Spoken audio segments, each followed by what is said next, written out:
Hello everyone, আশা করি সকলে ভালো আছো। আর তোমরা দেখতেই পাচ্ছ আজকে আমি এনেছি সাইকোলজি, আর সাইকোলজি পার্ট 7। আমি চেষ্টা করছি যে সাইকোলজিটা অতি দ্রুতভাবে শেষ করে দেওয়ার, কারণ এরপরে আরো অনেক পার্ট রয়েছে, যেমন সোশ্যাল পলিটিক্যাল ফিলসফি রয়েছে, তারপরে আবার এথিক্স রয়েছে, সেগুলো শুরু করতে হবে। তো আমি চাইছি যে সাইকোলজি অতি অতি দ্রুত যেন শেষ হয়ে যায়। মোটের ওপর ইন্ডিয়ান ওয়েস্টার্ন সকলে জানে, বোঝে, চেনা জায়গা, কিন্তু এইগুলো এমন কিছু জায়গা রয়েছে যেগুলো সকলের অচেনা, কিংবা কিছু ভীতি বা ভয় হয়তো কাজ করে।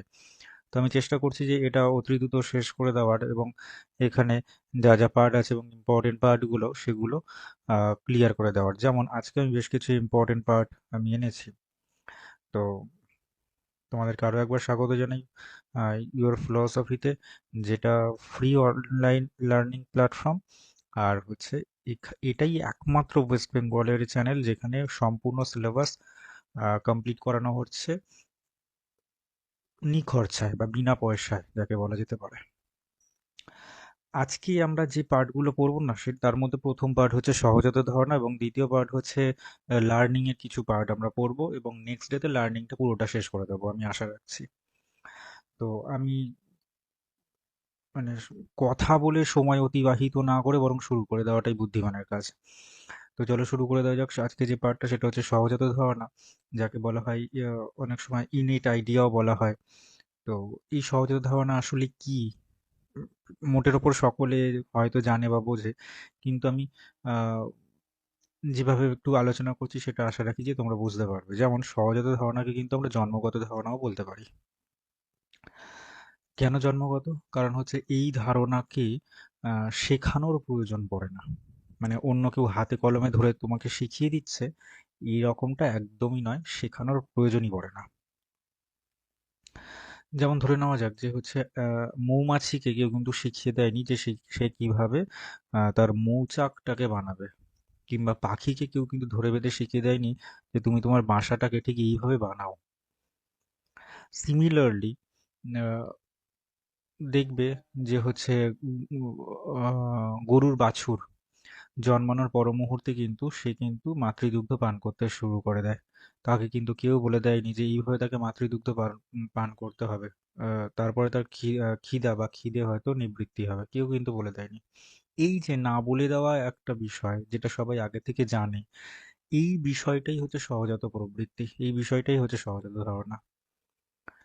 আশা কি বুঝাতে পারলাম? তাহলে সহজাত ধারণার সাথে ইকুয়াল টু জন্মগত ধারণা বা জন্মগত এইরকম কিছু একটা কথা লিখে রাখলে আমার মনে হয় বেশি বেটার হবে। উদাহরণ যাই আসুক না কেন, আশা রাখি পারা যাবে। পরের নেক্সট এবং মোস্ট ভাইটাল পড়া সেটা হচ্ছে শিক্ষণ, বা যাকে লার্নিং বলা হয়, এবং আমি মনে করি যেটা সব থেকে বেশি গুরুত্বপূর্ণ, কারণ এটা পরীক্ষায় এমনই একটা পার্ট যেখান থেকে পরীক্ষা প্রশ্ন আসবেই আসবে। চলো তাহলে শুরু করা যাক। শিক্ষণ বা যাকে লার্নিং বলা হচ্ছে সেটা আসলে কি? দেখো, অভিজ্ঞতা ও প্রচেষ্টা বা চেষ্টার দ্বারা যখন কোনো প্রাণীর নতুন কোনো আচরণ আয়ত্তে আসে, তখন তাকে শিক্ষণ বা লার্নিং বলা হয়। আমি কিন্তু বারবার বলেছি, গতবারেও বলেছি, যে হচ্ছে আচরণবাদী মনোবিজ্ঞানীর নাম হচ্ছে ওয়াটসন। তিনি কিন্তু আচরণকে স্বীকার করেছেন, এই এমনটা বলতে পারি তিনি ফাউন্ডার বা প্রতিষ্ঠাতা। পরবর্তীকালে আরো অনেকেই আছে যারা আচরণবাদকে সমর্থন করেছেন। তো সেই রকমই আচরণবাদের অনেকেই সমর্থন করেছেন এমন অনেক কথা আমরা পাবো। আহ, সেইগুলো একটুখানি জানতে হবে। দেখো, ম্যাকগিয়ক বলে একজন মনোবিজ্ঞানী আছে যার মতে অভ্যাসের দ্বারা আচরণের পরিবর্তন সাধনই হচ্ছে শিক্ষণ। উডওয়ার্থ বলে একজন আছেন বা ছিলেন একজন মনোবিজ্ঞানী, তার মতে শিক্ষণ হলো এমন এক আচরণ বা ক্রিয়া যা পরবর্তী আচরণের উপর একটি স্থায়ী ছাপ রেখে যায়, এবং তার ফলে প্রতিক্রিয়ার সংস্কার সাধন হয়। রেস্ক নাইট ও মার্গারেট নাইট দুই প্রকার শিক্ষার উল্লেখ করেছেন। এক্ষেত্রে তারা বলেছেন অভ্যাসলব্ধ শিক্ষা আর হচ্ছে বোধমূলক শিক্ষাই হচ্ছে শিক্ষণ। তো অভ্যাসলব্ধ শিক্ষা বা শিক্ষণটা কি? যেমন ধরে নেওয়া যাক যে আমি সাইকেল চালাতে জানি, ঠিক আছে, কেউ হয়তো সাঁতার কাটতে জানে, এটা একটা অভ্যাস। বোধমূলক শিক্ষা কোনটা? বোধমূলক শিক্ষা হচ্ছে ধরে নেওয়া যাক যে তোমাকে একটা কোনো রিজনিং দিয়েছি বা কোনো অঙ্ক প্রশ্ন দিয়েছি, তুমি সেটাকে করে দিতে পারলে, এটা হলো বোধমূলক শিক্ষা। তাহলে বোঝা গেল শিক্ষার যেই বিভাগটা, ঠিক আছে, এই এই রকম পার্টটা কি, যে যে যিনি কথা বলছেন তার নাম হচ্ছেন রেস্ক নাইট ও মার্গারেট নাইট। আমি এবারে মেন বিষয়ের মধ্যে ঢোকার চেষ্টা করছি। দেখো, এখানে প্রথম যে পার্ট আমরা পাই সেটা হচ্ছে শিক্ষণ বিষয়ক মতবাদের মধ্যে অনেকগুলি মতবাদ আছে, যার মধ্যে 1 নম্বর বা প্রথম নম্বর হচ্ছে প্রচেষ্টা ও ভ্রম সংশোধন মতবাদ, যাকে trial and error theory of. তো যেটা বলছিলাম সেটা হচ্ছে প্রচেষ্টা ও ভ্রম সংশোধন মতবাদ। তো এই মতবাদ, মানে এই মতবাদটির মধ্যেই যেন রয়েছে যে কোথাও একটা চেষ্টা হবে, যদি ভুল হয় সেই ভুলের সংশোধনও হবে, তাই না? তাহলে এই বিষয়টাকে ভালোভাবে বোঝা যাক। দেখো, আমি কিন্তু এর আগে কিন্তু বলে দিয়েছি যে উদ্দীপক মানে কি, সেই জায়গাগুলো কিন্তু আমি বলে দিয়েছি। তাহলে ওই পুরোনো বিষয়গুলো নিয়ে আমি আর কোনোভাবে টানা হেঁচড়া করবো না, কারণ ওটা অলরেডি হয়ে গেছে। আর যা হয়ে গেছে তা নিয়ে আমি এখন আর কথা বলতে চাই না, কারণ তোমরা সেগুলো পড়ে নিয়েছো, নিজেদের খাতায় লিখেও নিয়েছো। দেখো, আমি মানে আমার যে মেন টপিক সেই টপিকের মধ্যে ঢোকার চেষ্টা করছি। শিক্ষণ প্রণালী দ্বারা প্রাণী তার ভ্রান্ত প্রচেষ্টাগুলো বর্জন করে সঠিক সিদ্ধান্তে পৌঁছায়।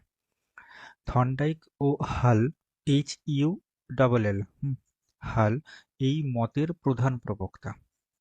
উনি মানে থর্নডাইক মুরগি, কুকুর, বানর, বিড়ালের ওপর পরীক্ষা চালিয়ে দেখেছেন যে সব থেকে ভালো রেসপন্স কে দিচ্ছে, সেটা হচ্ছে বিড়াল।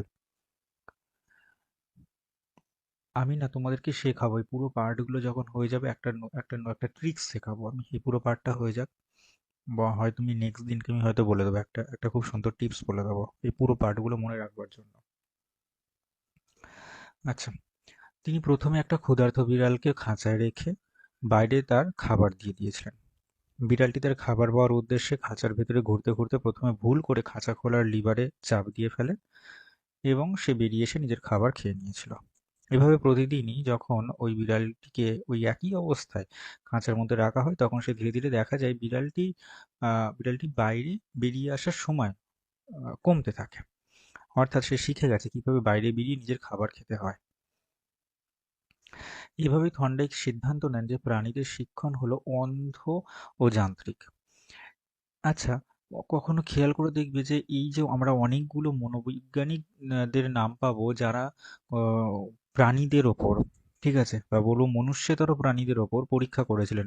তারা এই মনুষ্যতর প্রাণীদের উপর পরীক্ষা করে সেই পরীক্ষায় যে থিওরিটা পাওয়া গেছে বা যে সূত্র পাওয়া গেছে, আহ, সেইটাকে তারা অ্যাপ্লাই করেছেন কোথায় বলো তো?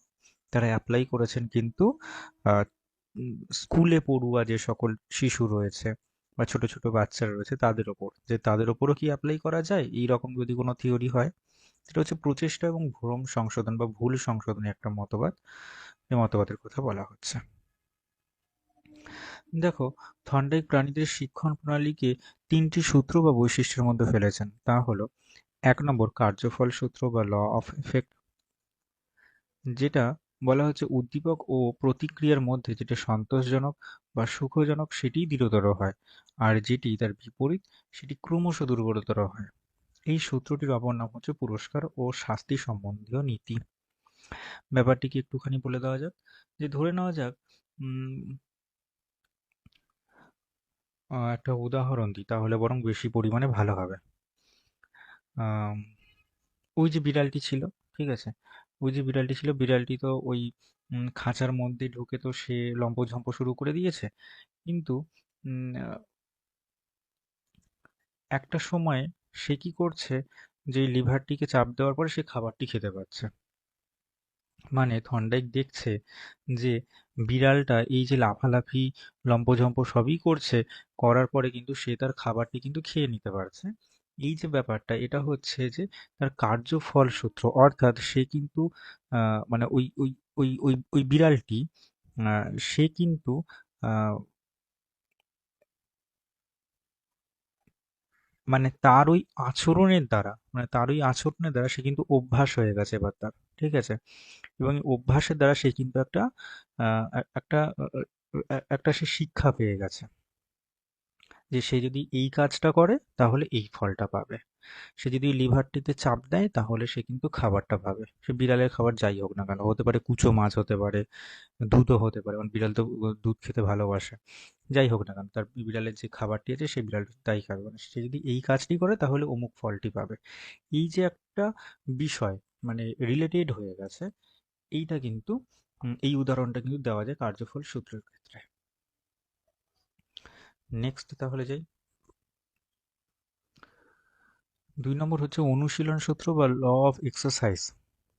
অনুশীলন মানে হচ্ছে দীর্ঘকাল যাবত অনুশীলন করে যাওয়া। ঠিক আছে, যদি দীর্ঘদিন ধরে কোনো একটা বিষয় অনুশীলন করে যাওয়া যায়, তাহলে কিন্তু সেই সেই কোনো একটা পরিস্থিতি আসলে কিন্তু সে সহজেই তাতে ছয় মেরে দিতে পারবে। ব্যাপারটি ধরে নাও যে দীর্ঘকাল যাবত কেউ হয়তো এসএসসি পড়ছে, পরীক্ষার প্রশ্ন এবার তার কাছে আসুক, সে একেবারে ছয় মেরে বেরিয়ে যাবে। ব্যাপারটা এই রকমটা। এটা হচ্ছে অনুশীলনের বিষয়। দীর্ঘকাল ধরে কেউ কোনো কাজ করছে, তাহলে কিন্তু সে পারবে। নেক্সট হচ্ছে প্রস্তুতি বা হচ্ছে ল অফ রেডিনেস। ধরে নেওয়া যাক যে কেউ কোনো বিষয়ের জন্য প্রস্তুত রয়েছে।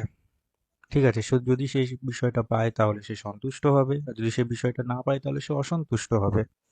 আমি একটা অন্য উদাহরণ দিয়ে বা একটা মজার উদাহরণ দিয়ে বলতে পারি। এমন অনেক দিন গেছে যেদিন আমি আমার ডিউটি থেকে ফিরছি, ফিরবার সময় আমি মানে মা হয়তো বললো যে হচ্ছে আজকে না ভালো রান্না করেছি। আমি তখন ভাবলাম যে আচ্ছা, তাহলে বোধহয় আমার একটা পছন্দের একটা কোনো খাবার রান্না করেছে। বাড়িতে এসে আমি দেখলাম যে সেই আলু আর পটলের তরকারি।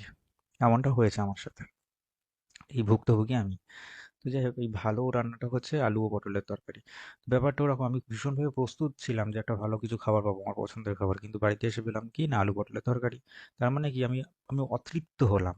ঠিক আছে, প্রস্তুতি ছিল একটা বিষয়, আর আমি অতৃপ্ত হলাম।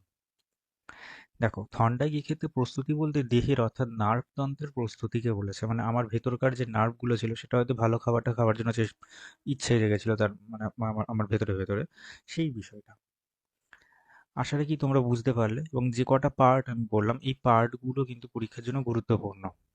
ঠিক আছে, এবং আমি এটাও আশা রাখছি যে তোমরা তোমাদের খাতার মধ্যে লিখে নিয়েছো। যদি আজকে বিন্দু মাত্র মানে জাস্ট বিন্দু মাত্র যদি কোনো ইনফরমেশন তোমার কাছে নতুন বলে মনে হয়, তাহলে সেটা তুমি খাতার মধ্যে লিখে রাখো। আর যারা জানো, আমি মনে করছি তাদের ক্ষেত্রে একবার করে রিভাইজ হয়ে গেল। আশা রাখছি তোমাদের এই যে সাইকোলজি পার্টটা, সেটা তোমাদের ভালো লাগছে। এবং যদি ভালো লাগে অবশ্যই তোমাদের বন্ধু বা ভাই বোন যারা রয়েছে তাদের সাথে শেয়ার করে দিও। আর এতটুকু দেখবার জন্য তোমাদেরকে ধন্যবাদ জানাই। আশা রাখছি খুব শীঘ্রই আবার আহ, নতুন একটা ভিডিও, মানে এই সাইকোলজির ভিডিও নিয়ে আমি তোমাদের সামনে হাজির হব। ততক্ষণের জন্য ধন্যবাদ, এবং এই এই এই পার্টটা দেখবার জন্য তোমাদেরকে অসংখ্য ধন্যবাদ। সবাই ভালো থেকো, সুস্থ থেকো, দেখা হবে আবারও নেক্সট ডে।